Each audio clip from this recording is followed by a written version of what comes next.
মঙ্গলবার গভীর রাতে বিশাল আকৃতির গাছ পড়ে বন্ধ হলো জলপাইগুড়ি চালহাটি রোড। বিদ্যুৎহীন অবস্থায় রয়েছে গোটা এলাকা। পরিস্থিতি সামলাতে খড়িয়া অঞ্চলের প্রধান ও উপপ্রধান।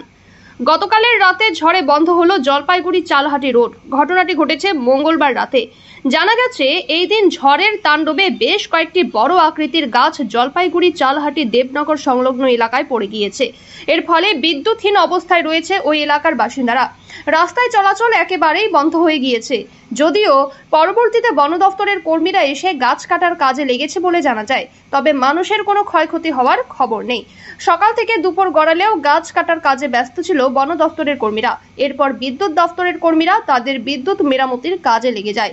পুরো ঘটনার বিবরণ দেয় খড়িয়া অঞ্চলের উপপ্রধান। তিনি কি বললেন শুনুন।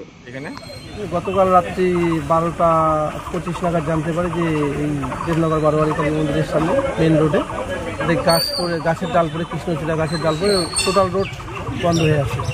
ইলেকট্রিসিটির ট্রান্সফরমারটা শুধু খুঁটি ভেঙে উল্টে পড়ে আছে। শোনা মাত্রই তো কালকে রাতে ফোনে যোগাযোগ করার অনেক চেষ্টা করছি অনেকের সাথে, আর ভোরবেলা সকাল 6টা নাগাদ চলে এসেছি এখানে এসে গাছ কাটার লোক লাগিয়েছি। ইলেকট্রিসিটি বোর্ডকেও ফোন করা হয়েছে, ওনারা আসতেছে।